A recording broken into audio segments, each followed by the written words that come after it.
بعثت مقاما محمودا وعدته. إن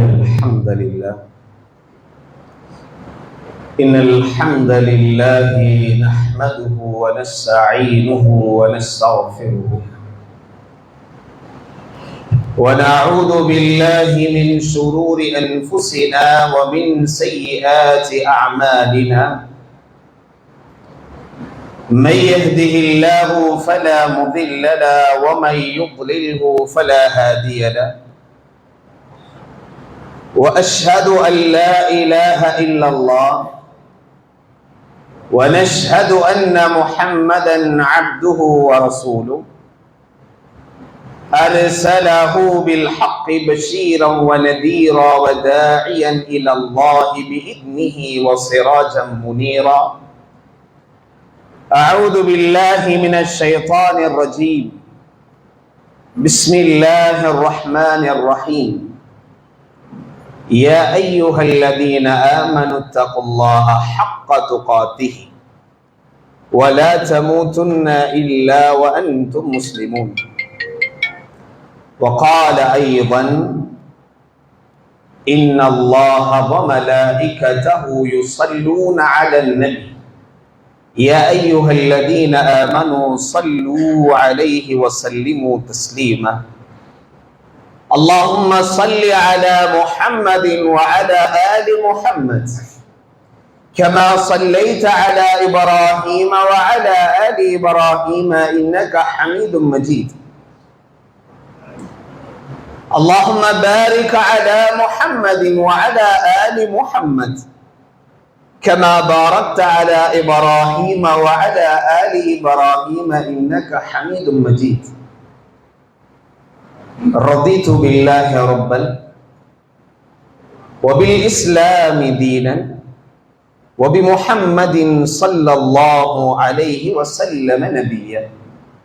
رب اشرح لي صدري ويسر لي أمري واحلل عقدة من لساني يفقهوا قولي. அகில உலகத்தை படைத்து அதை பரிபாலித்து பக்குவப்படுத்தி வரக்கூடிய ஏக வல்லவனாகிய அல்லாஹுக்கே எல்லா புகழும்.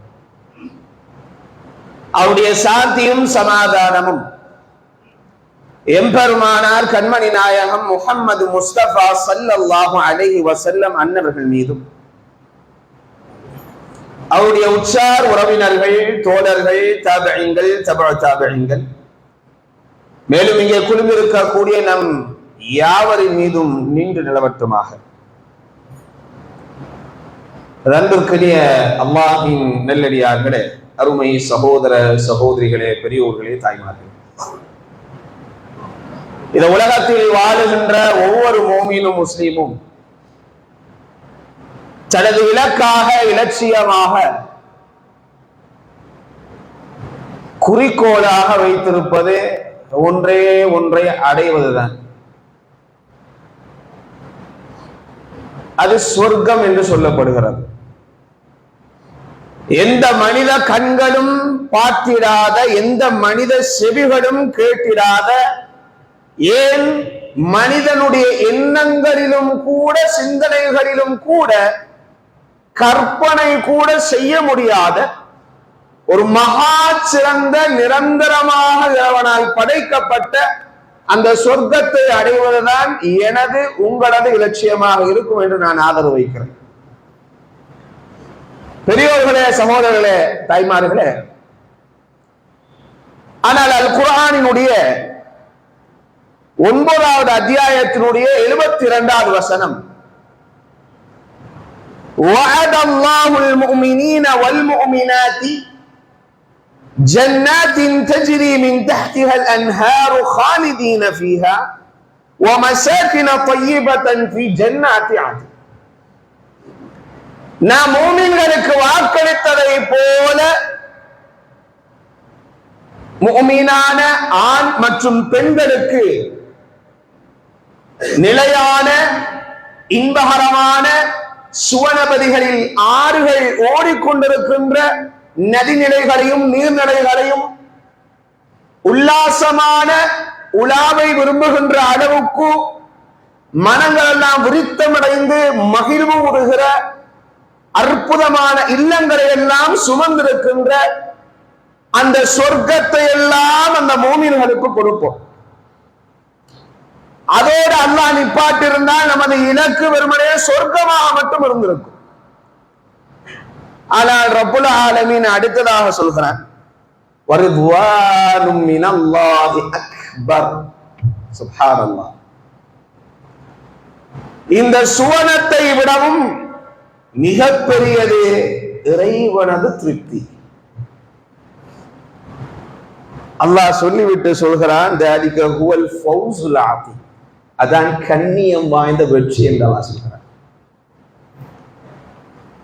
நாள மறுமையில நாம் யாவரையும் இன்ஷா அல்லாஹ் அல்லாஹ் மீது ஆதரவு வைத்தவனா நான் சொல்கிறேன், நாளை மறுமையில் அல்லாஹ் நாம் யாவரையும் சொர்க்கத்திலிருந்து அழைப்பார்.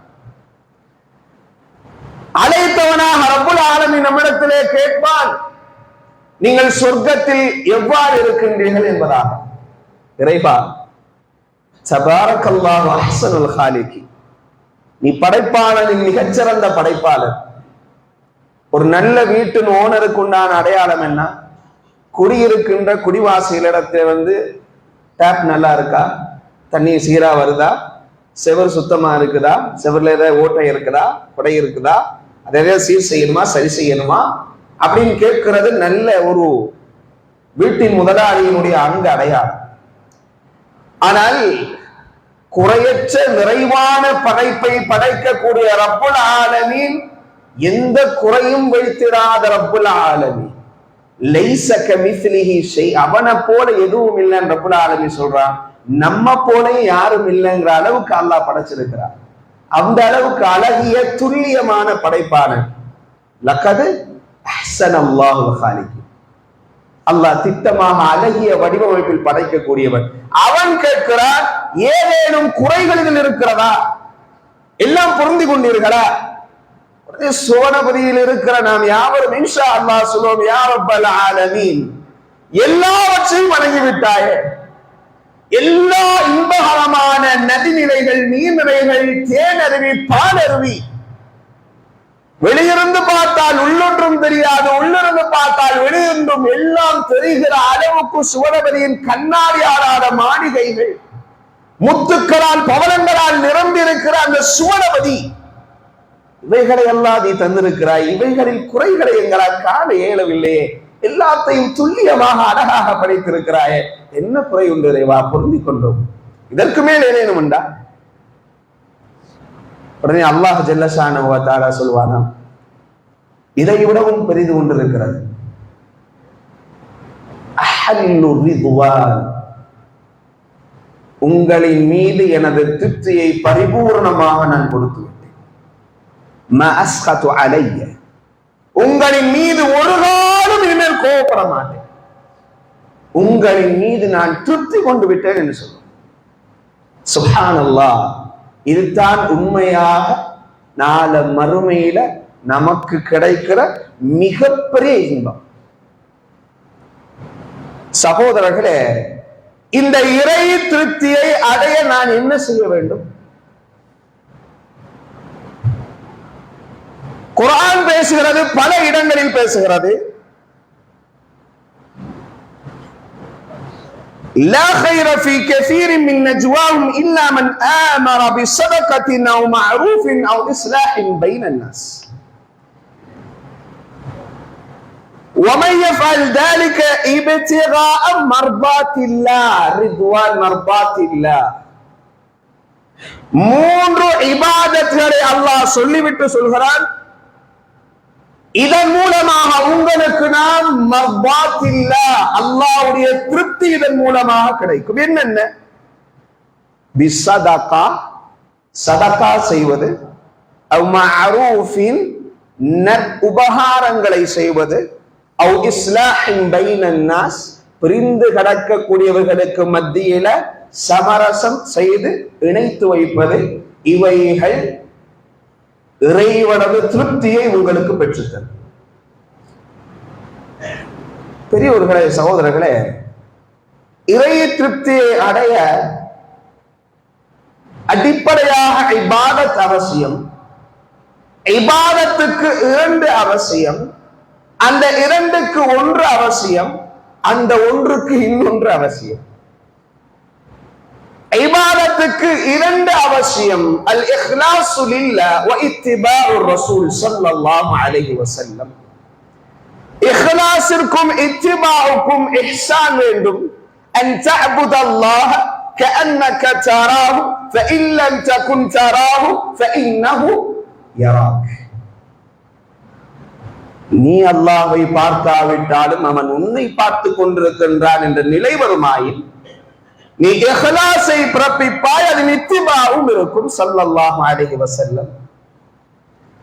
அந்த இஹ்சான் வர வேண்டும் என்றால் இறை தூதர் ஸல்லல்லாஹு அலைஹி வஸல்லம் அவர் சொல்கிறார்கள், ஹர்ரமஹுமா அலன்னார், சிலர்களுக்கு நரகம் ஹராமாக்கப்படும்.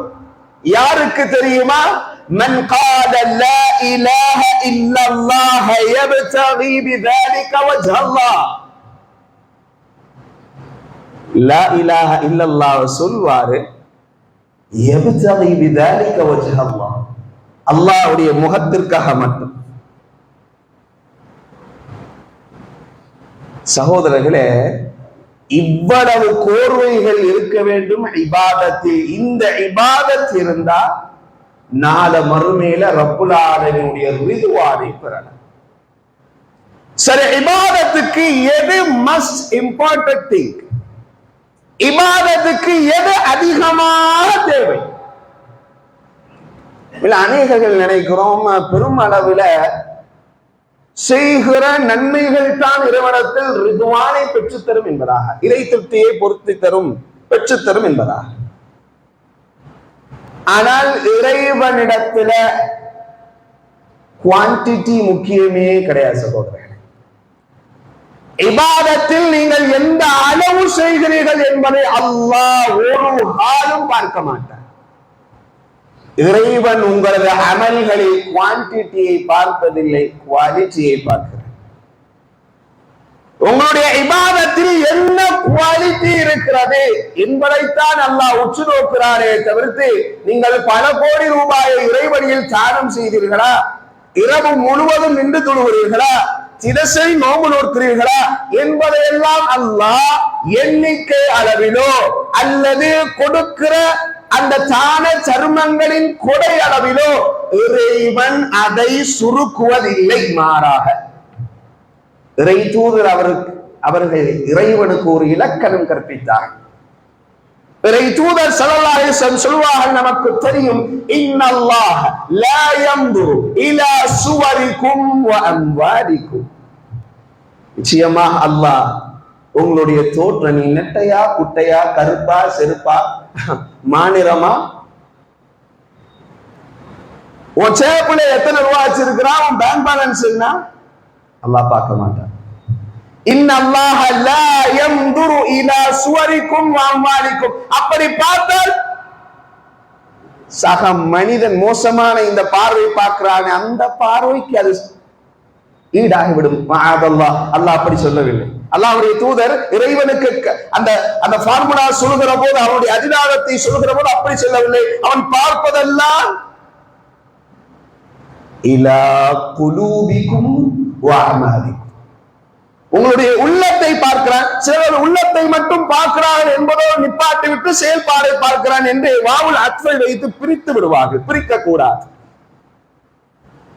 உங்கள் உள்ளத்தின் மூலமாக வெளிப்படுகின்ற செயற்பாட்டிலே அல்லாஹ் பார்க்கிறான். உள்ளத்தை பார்க்கிறான் என்பதோடு மட்டுமல்ல சகோதரர்களே, நம்முடைய இபாதத்தில் இந்த குவாலிட்டி வறுமையானால், கல்பு சார்ந்த குவாலிட்டி வறுமையானால், குவான்டிட்டி எவ்வளவு இருந்தாலும் பரவாயில்லை. அல்லாஹ்வுக்கு பிர் ரூமா போன்ற பெரும் பெரும் குடைகளை உஸ்மான் பின் அஃபான் ரலியல்லாஹு அன்ஹு கோடி கோடிக்கணக்கான செல்வங்களை இறைவழியில் தானம் செய்தார்கள் சில சஹாபாக்கள். ஆனால் அல் குர்ஆன் அபூபக்கர் சித்திக் ரலியல்லாஹு அன்ஹு அவர்கள் செய்த தானத்தையோ, உமர் பின் கத்தாப் ரலியல்லாஹு அன்ஹு செய்த தானத்தையோ, அல்லது உஸ்மான் பின் அஃபான் அலி ரலியல்லாஹு அன்ஹும் அஜ்மாஈன் இவர்களுடைய தானத்தை குர்ஆனில் அல்லாஹ் நேரடியாக எங்கும் சுட்டி காட்டி பேசுவதில்லை. மாறாக இறை தூதர் இது போன்ற ஒரு சபையில இறை தூதரை சந்திக்க வந்த ஒரு விருந்தாளி, அந்த விருந்தாளியை உபசரிக்க இறை தூதர் அவர்கள் சபையில் இருந்தோரிடத்திலே சொன்னார்கள், என் வீடுகளில் சென்று ஏதேனும் இருக்கிறதா என்று கேட்டு வாருங்கள், இவரை சண்டைப்படுத்த வேண்டும். மதீனா நகரத்தை சுற்றி இருக்கிற சூழ்ந்திருக்கிற மனைவிமார்களுடைய வீடுகளில் சென்று கேட்கப்பட்டுகிற பொழுது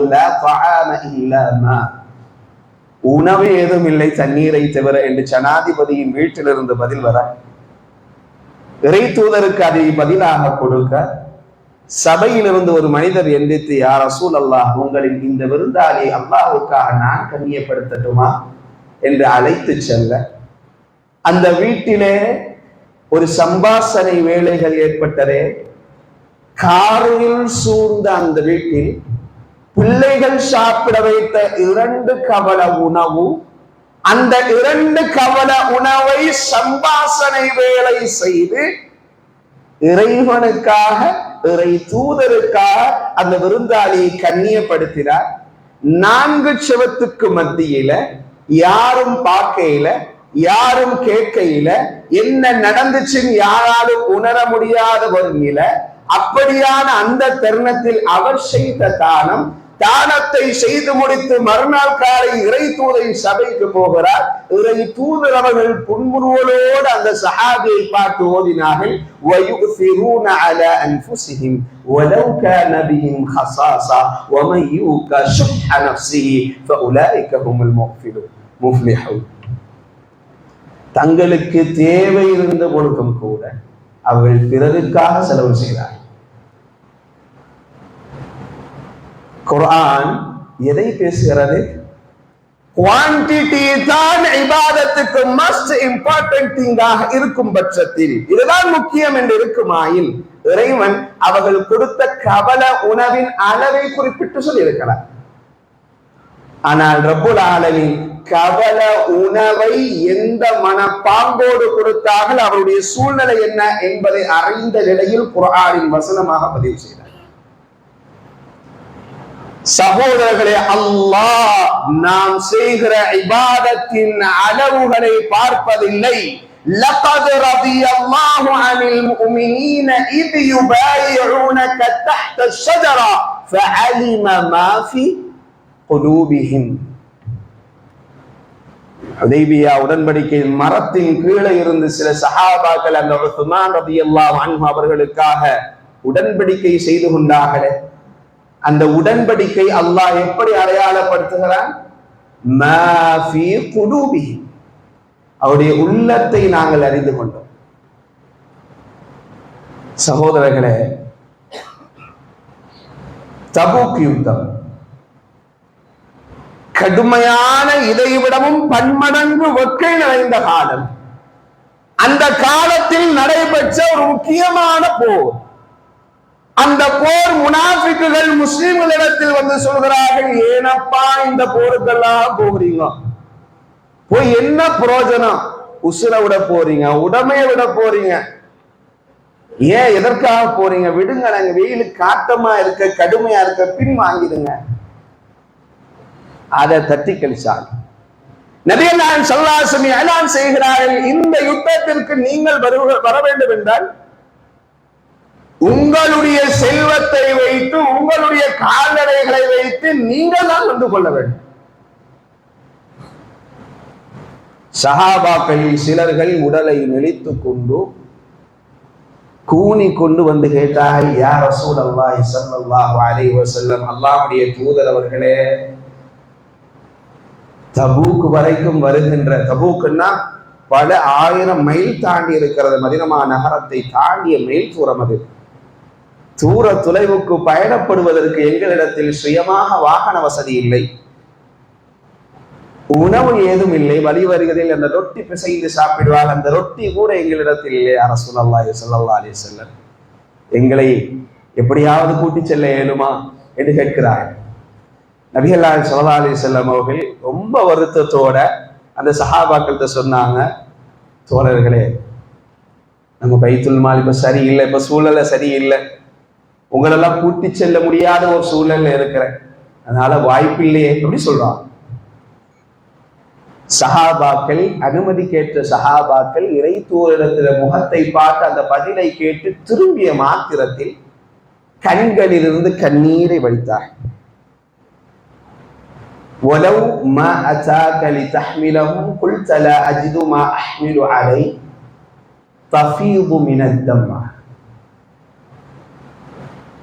அல்லாஹ் வசனத்தை இறக்கிறான், நபியே உங்களிடத்தில் போருக்காக அழைத்து செல்ல உங்களிடத்தில் அனுமதி கேட்டார்கள், நீங்கள் உங்களுடைய சூழ்நிலையினால் அவர்களை அழைத்து செல்ல மறுத்துவிட்டீர்கள். அவர்கள் உங்களை விட்டும் திரும்பியவுடன்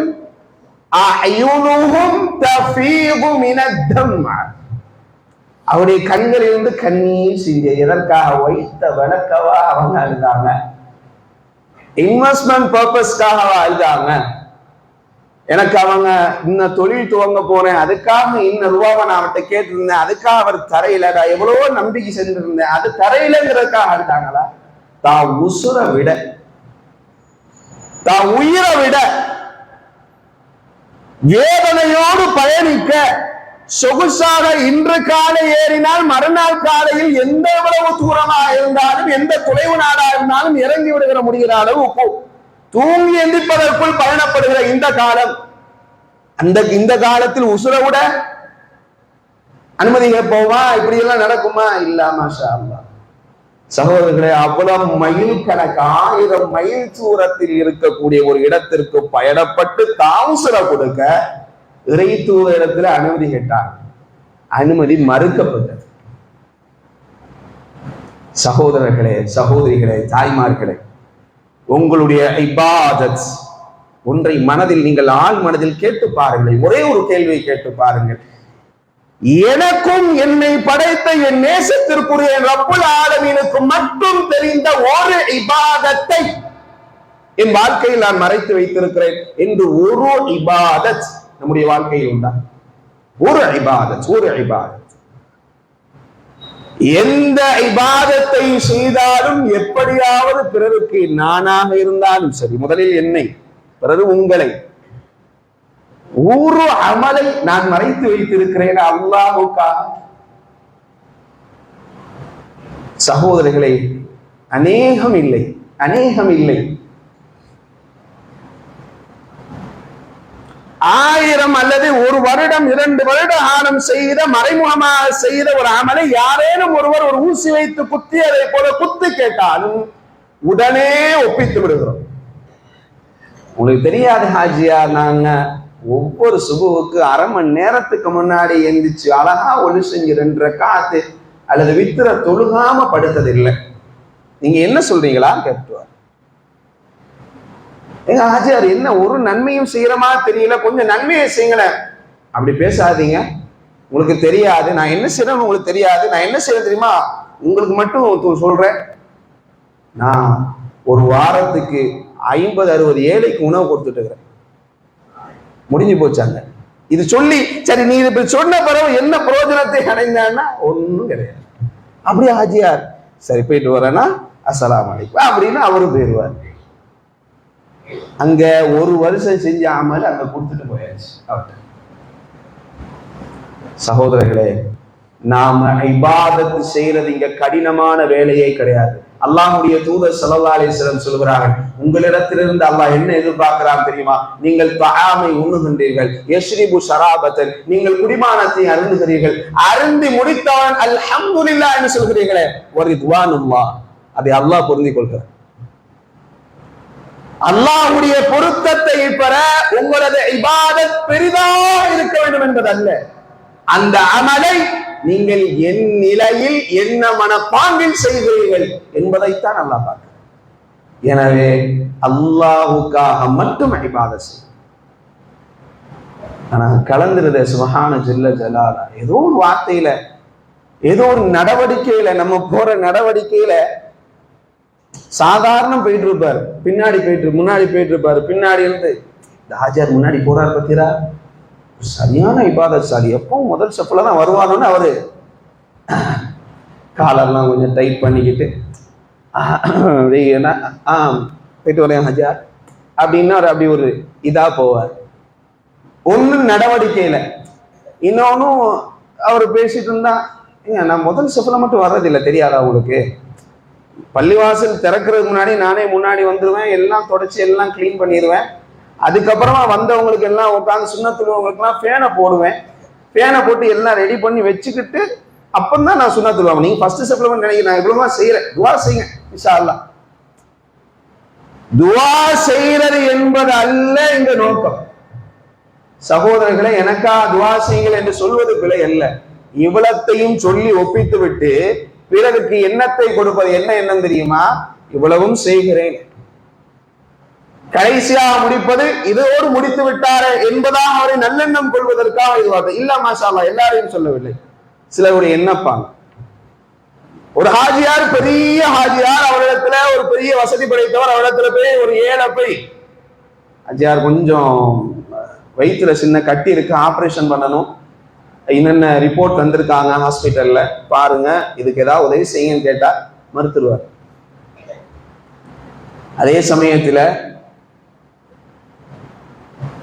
ஒரு தண்ணீர் பந்தல் அமைக்கணும், அல்லது பள்ளிவாசலுக்கு ஒரு பெரிய டூம் போடணும், அல்லது பள்ளிவாசலுக்கு ஏதாவது முக்கியமான ஒரு பங்களிப்பு செய்யணும்னா உடனே எத்தனை ஆயிரம்னா செக் எழுதி அழகா பாஸ் பண்ணிடுவார்.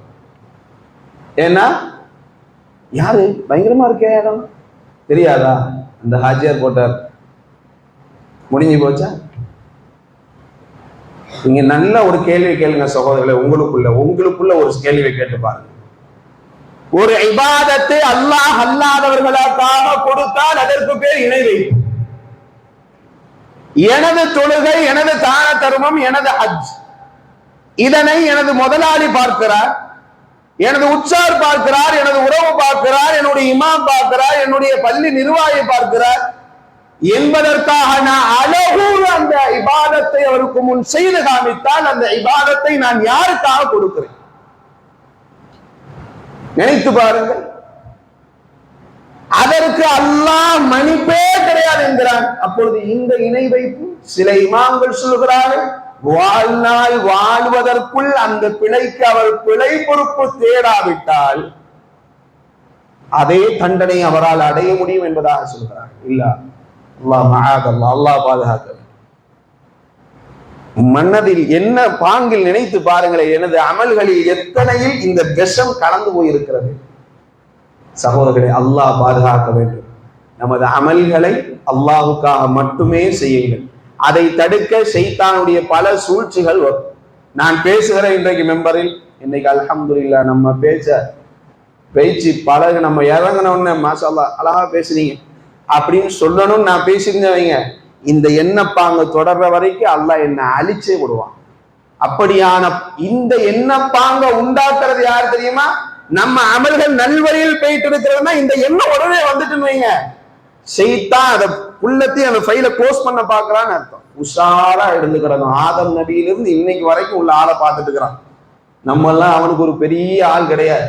எனவே ரொம்ப தூய்மையா நம்முடைய இபாதத்துகளை கண்ணியமாக சேர்த்து வைங்க.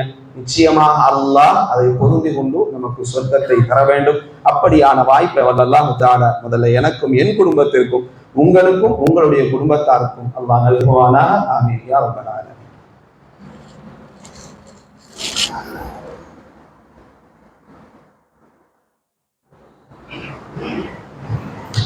அல்ஹம்துலில்லாஹி ரப்பில் ஆலமீன் வஸ்ஸலாத்து வஸ்ஸலாமு அலா ரசூலில் அன்பியாஇ வல் முர்ஸலீன் நபியினா முஹம்மதின் வ அலா ஆலிஹி வ ஸஹ்பிஹி அஜ்மஈன். அம்மா பஅத்.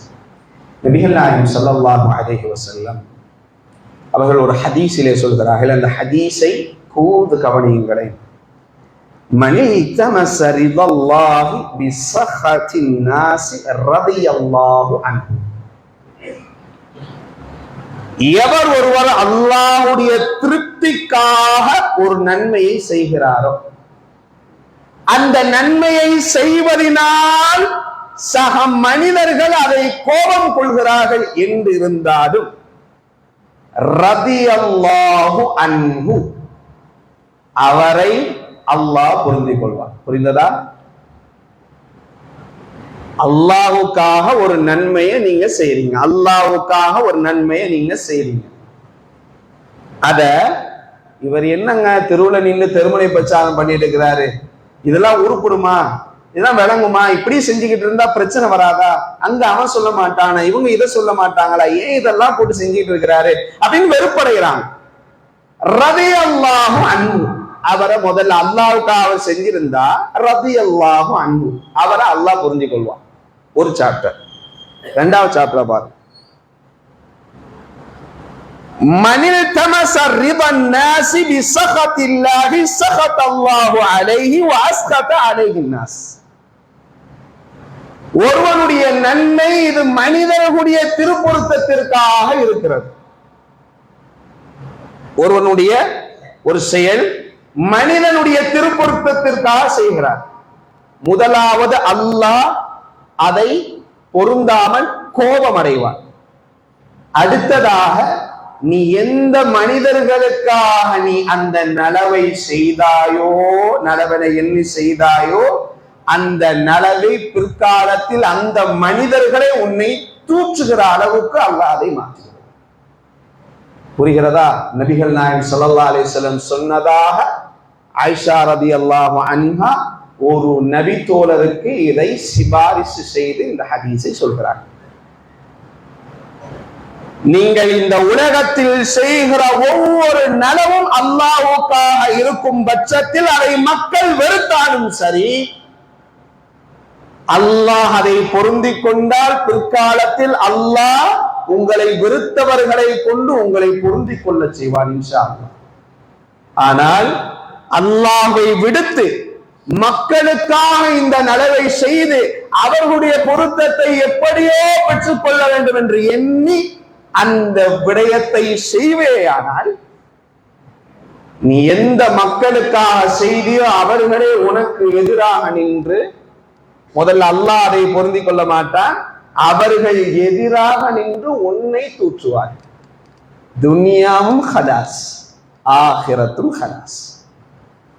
எனவே அல்லாஹுடைய திருப்பொருத்தத்திற்காக நீங்கள் செய்கிற அமல் இம்மையில் வல்லாஹி அல்லாஹ் உங்களை நிச்சயமாக உயர்த்துவார். மக்கள் உங்களை வெறுத்த போதிலும், அந்த மக்கள் வெறுத்தார்கள் என்றால் வெறுப்போடு மரணம் அடைவான் என்றால் வெண்ணமெல்லாம் அடைய மாட்டீங்க. உங்களை வெறுத்தவங்க நாளைக்கு நீங்க எந்த நன்மை செய்யுங்களோ அதுல கூடுதலா உங்களை அவங்க வழி நடத்துற அளவுக்கு அவளை மாத்திடுவான். அல்லாஹ் அல்லாது உலக மனுஷனுக்காக மலசல சுமக்கிற மனுஷனுக்காக ஒரு இபாதத்தை, ஒரு நல்ல செயலை நீ செஞ்சு அல்லாஹ்வுடைய திருப்பொருத்தத்தை எதிர்பார்க்கலன்னா முதல்ல அவனே உனக்கு எதிரியா வருவான். அல்லாஹ்விடத்திலும் அது பிரயோஜனம் இல்லை, துன்யாவிலும் பிரயோஜனம். மஹாதல்லாஹ் வல் இயாது பில்லாஹ். இப்படியான சூழ்நிலையிலிருந்து அல்லாஹ் நம்மை பாதுகாத்து நாள மறுமையில அவனது அந்த அப்படி முழுமதி நிலவு என்று அல்லாஹ்வுடைய தூதர் ஸல்லல்லாஹு அலைஹி வஸல்லம் சொல்கிறார். 14ஆம் புரை, அந்த புரையை முகமளவு அல்லாஹ்வை பார்க்கிற ஒரு பாக்கியத்தை அல்லாஹ் தஆலா எனக்கும் உங்களுக்கும் அந்த இறை தூதரோடு பக்கத்தில் அமர்ந்து உறவாடுகின்ற ஒரு வாய்ப்பையும் எனக்கும் உங்களுக்கும் அல்லாஹ் நல்க வேண்டும். ஆமீன் யா ரப்பல் ஆலமீன். வ நதிக்ருல்லாஹி அக்பர் வல்லாஹு யஅலமு மா தஸ்னஊன்.